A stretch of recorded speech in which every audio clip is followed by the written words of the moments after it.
Sa primerong detalyes, niya na sa ng mga bareta. Naging memorable ang selebrasyon niya na birthday ni Nabua Councilor Donna Uñate kasuudma, Pebrero 23. Matapos na manuruian ng food pack sa halip na iya pang regaluan sa mga empleyado niya na lokal na gobyerno ng Buhi, partikularmente sa Rural Health Unit o RHU ag Public Safety Office.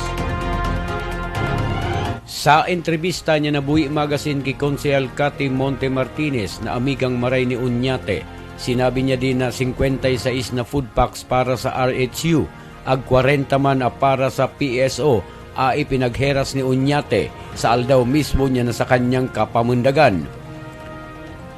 Tinauan ng priority ni Uñate ading nasabi ng mga opisina porke sira nagisabat niya na laban tumang sa COVID-19, sabi pa ni Martinez.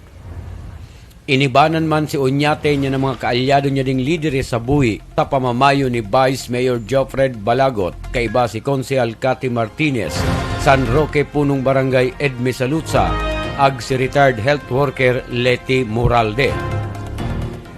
Si Donna Ann Roy Uñate, veterano ag consistent top-notcher councilor niya nasangguni ang bayan of Nabua na kinsari nasa ikatulo ag ultimong trenyo ng uwan, kaya pinagmaray niya na Villafuerte leadership na magdalaga na adi bilang bukal sa ikalimang distrito niya ding Camarines Sur o mas bantog man bilang ringkunada.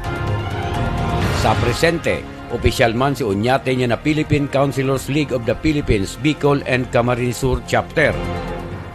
Si Uñate naka-line up sa Team 1 Camsur, kaiba ana incumbenteng bukal na si Butsokoy Oliva ag Shai Noble, sa liderato man niya na aspiranteng Congressman Mix Villafuerte, Gobernador Luigi Villafuerte ag Vice Gobernador Sal Fortuno Jr. Mientras tanto, didi sa Banoan na Buhi interon man sibot ana Team 1 Camsur, Team 1 Buhi sa liderato man niya na magibalikan na aspirante para alkalde Ray Lacoste. Ag incumbenteng Vice Mayor Joffred Balagot in preparasyon sa padagadang na pirilian sa Mayo 9, 2022.